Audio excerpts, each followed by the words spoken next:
Hello student, मैं शंकर कुमार। स्वागत आप सभी का जादू गणित में। साइंस का फर्स्ट सिटिंग वाला का पेपर लीक हो चुका है। सेट कोड यहाँ पे देख सकते हैं, ए वाला जो है पेपर लीक हो चुका है। ये ओरिजिनल पेपर यहाँ पे देख सकते हैं आप लोगों का। फर्स्ट सिटिंग का साइंस जो है पेपर यहाँ पे लीक हो गया, देख सकते हैं। साइंस का पेपर है मेरे डियर साथियों। विषय कोड आप मिला सकते हैं 112 और सेट कोड यहाँ पे देख सकते हैं ए वाला। ये ओरिजिनल पेपर है मेरे डियर साथियों। साइंस का जो है पेपर लीक हो चुका है। फर्स्ट सिटिंग वाले सब ध्यान दे, फर्स्ट सिटिंग का पेपर जो है मेरे डियर साथियों, आप लोग को कंप्लीट कर लेना है। बाद में आपको नहीं तो पछताने के सिवा कुछ नहीं मिलेगा। ये ओरिजिनल पेपर 100%, ये ओरिजिनल पेपर है मेरे डियर साथियों 100%। इस ऑब्जेक्टिव को कंप्लीट कर लेना और जो भी ऑब्जेक्टिव हम बता रहे हैं यही ऑब्जेक्टिव आपको रहेगा 100%, इसके सिवा कुछ नहीं रहेगा। कुल प्रश्नों की संख्या रहेगा यहाँ पे 110 प्रश्न होगा। ये टोटल ऑब्जेक्टिव को रट लेना मेरे डियर साथियों, यही ऑब्जेक्टिव आपको पूछा जाएगा। फर्स्ट सिटिंग के जितने भी विद्यार्थी हैं मेरे डियर साथियों, जल्दी से फटाफट इस ऑब्जेक्टिव को कंप्लीट कर लीजिए। सेम ऑब्जेक्टिव रहेगा, टोटल ऑब्जेक्टिव आपका यही रहेगा, इसलिए जो इस ऑब्जेक्टिव को कंप्लीट कर लेना। यहाँ पे एक नंबर में सवाल है, मानव का प्रमुख उत्सर्जी अंग निम्नांकित में कौन है? तो मानव का प्रमुख उत्सर्जी अंग निम्नांकित में से कौन है? रक्त है, अग्नाशय है, वृक्क है, श्वेत ग्रंथि है। ये हो जाएगा वृक्क, हो जाएगा। क्या हो जाएगा? वृक्क। ऑप्शन बिल्कुल जो है बी राइट उत्तर हो जाएगा। चलिए इसके बाद यहाँ पे दिया गया है, निम्न में से कौन प्यूटरी ग्रंथि से स्रावित होने वाला हार्मोन है? निम्नलिखित में से, यहाँ पे निम्न में से कौन प्यूटरी ग्रंथि से स्रावित होने वाला हार्मोन है? तो ये हो जाएगा वृद्धि हार्मोन। क्या हो जाएगा? वृद्धि हार्मोन। टोटल ऑब्जेक्टिव यही रहेगा मेरे डियर साथियों। फर्स्ट सिटिंग वाले सब, फर्स्ट सिटिंग वाले सब यही ऑब्जेक्टिव रहेगा। जल्दी से कंप्लीट कर लीजिए, फिर आपको जैसा मौका नहीं मिलेगा मेरे डियर साथ। अगर आप 40 में 40 सही करना चाहते हैं तो यही ऑब्जेक्टिव आपका रहेगा सेम। पुष्प का नर जनांग कहलाता है। पुष्प का जो है मेरे डियर साथियों, पुष्प का जो नर जनांग कहलाता है तो पुंकेसर। क्या कहलाता है? पुंकेसर। ऑप्शन बिल्कुल ए राइट उत्तर हो जाएगा। ये सेम ऑब्जेक्टिव रहेगा, देख सकते हैं। ओरिजिनल पेपर है मेरे डियर साथियों। ये नंबर 4 में द्विखंडन होता है, द्विखंडन होता है तो अमीबा में, इसके बाद है लिस्मनिया में, इसके बाद पैरामीशिया में। तो पैरामीशिया में जो होता है मेरे डियर साथियों नहीं, तो इसमें होता है, इनमें से सभी में होता है। किसमें? इनमें से सभी में। ऑप्शन डी इसका राइट आंसर होगा। इसके बाद यहाँ पे दिया गया युग्मक होते हैं, युग्मक होते हैं मेरे डियर साथियों, युग्मक होते हैं हमेशा द्विगुणित, हमेशा द्विगुणित होते हैं युग्मक। चलिए ये ओरिजिनल पेपर है, बाद में आपको कोई काम नहीं देगा मेरे डियर साथियों। किसी के बहकावे में मत आना। बहुत विद्यार्थी लिखते हैं कि सर ये ओरिजिनल नहीं है। ओरिजिनल पेपर है मेरे डियर साथियों। जो बच्चा एग्जाम देके ईमानदारी पूर्वक आता है उसको पता है। आज भी आप लोगों का जो ऑब्जेक्टिव फंसा है मेरे डियर साथियों, यानी सोशल साइंस का जो ऑब्जेक्टिव फंसा वो टोटल ऑब्जेक्टिव फंस गया, जितना भी ऑब्जेक्टिव बताए थे हम वीडियो में। चलिए सोमेस्टोस्टिन है जो, ये क्या है? वृद्धि अवरोधक हार्मोन है, वृद्धि अवरोधक हार्मोन। चलिए ये इसके बाद यहाँ पे दिया गया है, वृक्क की संरचनात्मक एवं क्रियात्मक इकाई को कहते हैं, क्या कहते हैं? तो नेफ्रॉन कहते हैं। क्या कहते हैं? नेफ्रॉन। मेरे बच्चे ये टोटल ऑब्जेक्टिव को कंप्लीट कर लेना, क्योंकि ये जो है मेरे डियर साथियों ओरिजिनल है और ये ऑब्जेक्टिव 100% रहेगा। मानव मस्तिष्क का सर्वाधिक विकसित भाग, तो ये हो जाएगा सेरिब्रम। क्या हो जाएगा? सेरिब्रम हो जाएगा। ऑप्शन बिल्कुल सी राइट उत्तर हो जाएगा। इसके बाद आपके स्क्रीन पे यहाँ पे मूत्र की सांद्रता किस पर निर्भर करती है? मूत्र की सांद्रता किस पर निर्भर करती है? तो एडीएच पर निर्भर करती है। ऑप्शन बिल्कुल जो है बी राइट आंसर हो जाएगा। ये टोटल ऑब्जेक्टिव को रट जाना मेरे डियर साथियों। फर्स्ट सिटिंग वाले सब के लिए, फर्स्ट सिटिंग वाले सब के लिए ओरिजिनल पेपर है। रंध्र का मुख्य कार्य है, रंध्र का मुख्य कार्य क्या है? गैसों का विनिमय। ऑप्शन बिल्कुल जो है डी राइट उत्तर हो जाएगा। इसके बाद यहाँ पे दिया गया पक्षी तथा चमगादड़ के पंख, पक्षी तथा चमगादड़ के पंख हैं तो समवर्ती अंग है। क्या है? समवर्ती अंग। ऑप्शन बिल्कुल जो है सी राइट आंसर हो जाएगा। समवर्ती अंग होता है, पक्षी तथा चमगादड़ के पंख जो होता है समवर्ती अंग होते हैं।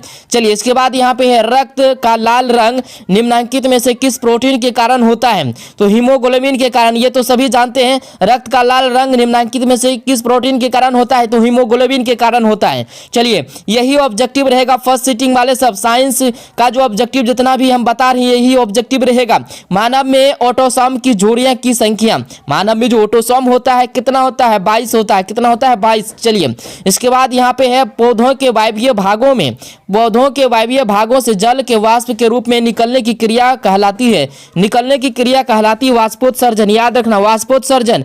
चलिए ये सेम ऑब्जेक्टिव रहेगा मेरे डियर साथियों। ये ओरिजिनल पेपर है, इसके बाद यहाँ पे आयोडीन घोल को स्टार्च में मिलाने पर इसका रंग हो सकता है, इसका रंग हो सकता है मेरे डियर साथियों क्या होता है, नीला होता है। क्या होता है, नीला होता है। चलिए इसके बाद यहाँ पे है दो तंत्रिका कोशिका मध्य खाली स्थान को कहते हैं सिनेप्स कहते हैं। क्या कहते हैं, सिनेप्स कहते हैं मेरे डियर साथियों। चलिए इसके बाद यहाँ पे है गोबर छत्ता है। गोबर छत्ता जो एक मृतोपजीवी है। क्या, मृतोपजीवी मेरे डियर साथियों। गोबर छत्ता क्या, मृतोपजीवी है। चलिए इसके बाद यहाँ पे है वर्तिका, वर्तिका भाग है। वर्तिका भाग जो है मेरे डियर साथियों जयांग का है। किसका, जयांग का।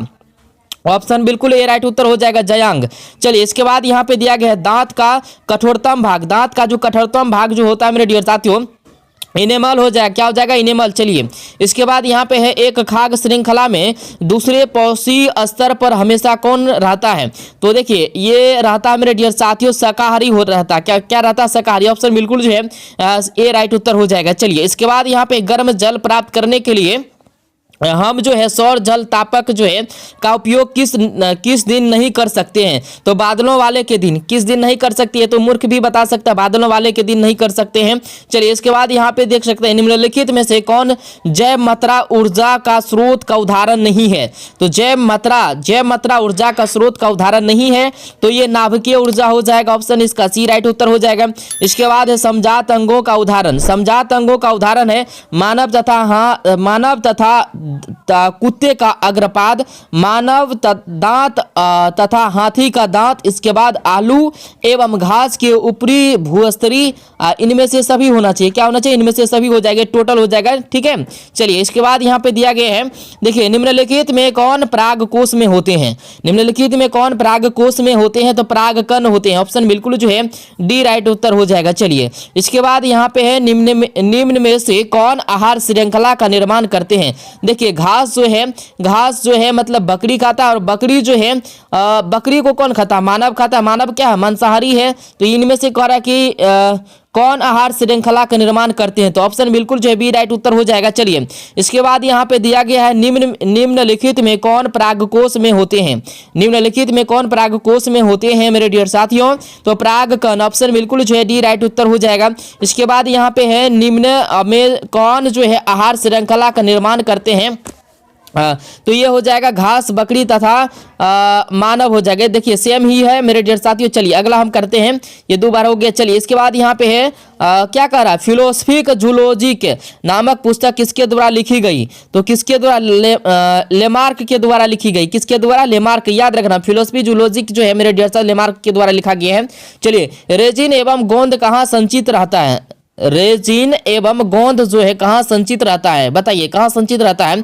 पुराने जाइलम में। कहाँ संचित रहता है, पुराने जाइलम में। ऑप्शन बिल्कुल डी राइट उत्तर हो जाएगा। इसके बाद यहाँ पे निम्न में से जो है किस माध्यम में प्रकाश की चाल अधिकतम होती है। तो हवा में। क्या होता है, हवा निर्वात भी होता है, तो निर्वात नहीं, तो यहाँ पे हवा है। चलिए हवा हो जाएगा। इसके बाद यहाँ पे जो है दिया गया है विद्युत का आवेश का एसआई मात्रक।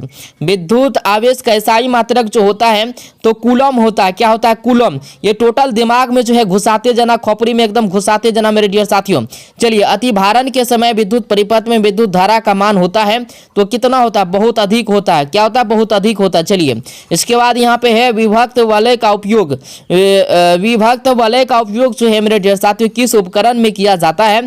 तो इसका हम लोग करते हैं विद्युत मोटर में करते हैं। कहाँ करते हैं, विद्युत मोटर में। चलिए इसके बाद यहाँ पे है सौर कुकर के लिए कौन सा दर्पण जो है, सौर कुकर के लिए कौन सा दर्पण सर्वाधिक उपयुक्त होता है, सबसे अधिक जो है उपयुक्त होता है। तो ये अवतल दर्पण है। कौन है, अवतल दर्पण। चलिए इसके बाद है विद्युत विभवांतर का एसआई मात्रक है। विद्युत विभवांतर का एसआई मात्रक है वोल्ट है। क्या है, वोल्ट। ऑप्शन बिल्कुल ये राइट उत्तर हो जाएगा। इसके बाद यहाँ पे है घरेलू विद्युत परिपथ में उदासीन तार का रंग होता है। घरेलू विद्युत परिपथ में उदासीन तार का रंग कैसा होता है, काला होता है। कैसा होता है, काला होता है। चलिए ऑप्शन बिल्कुल भी राइट उत्तर हो जाएगा। चलिए इसके बाद यहाँ पे है बैटरी से किस प्रकार की धारा प्राप्त होती है।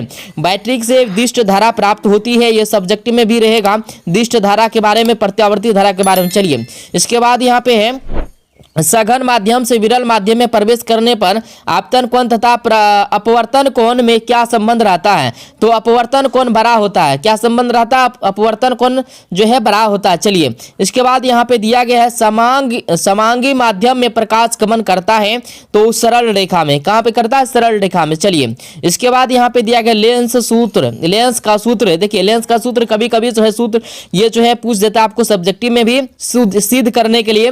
तो लेंस का सूत्र हो जाएगा 1/v माइनस 1/u बराबर 1/f। ऑप्शन बिल्कुल जो है बी राइट उत्तर हो जाएगा। चलिए, इसके बाद यहाँ पे है दृश्य प्रकाश में किस वर्ण का तरंगदैर्घ्य अधिकतम होता है? तो ये जो है लाल का तरंगदैर्घ्य अधिकतम होता है। चलिए, इसके बाद यहाँ पे लेंस की फोकस दूरी 1 मीटर है तो उसकी क्षमता क्या होगा? उसकी क्षमता जो होता है, जब भी लेंस की फोकस दूरी 1 मीटर होगा तो उसका क्षमता जो रहता है 1 डायोप्टर रहता है। कितने रहता है? 1 डायोप्टर। तो आपको 40 ऑब्जेक्टिव हम बताएं मेरे डियर साथियों। कितना ऑब्जेक्टिव बताएं? 40 का 40 ऑब्जेक्टिव। ये 40 ऑब्जेक्टिव रहेगा मेरे डियर साथियों। 100% ये ओरिजिनल पेपर था। और जो है मेरे डियर साथियों सीरीज 1 का वीडियो है और सीरीज 2 का वीडियो पाने के लिए आप लोग जो है चैनल को सब्सक्राइब कर लीजिए, न्यू स्टूडेंट आए हैं, और बेल घंटी को दबा दे ताकि सबसे पहला जो है सब्जेक्टिव भी आप तक पहुंच पाए। और ये ऑब्जेक्टिव को जो 100% पूछा जाएगा मेरे डियर साथियों। ये ओरिजिनल ऑब्जेक्टिव था।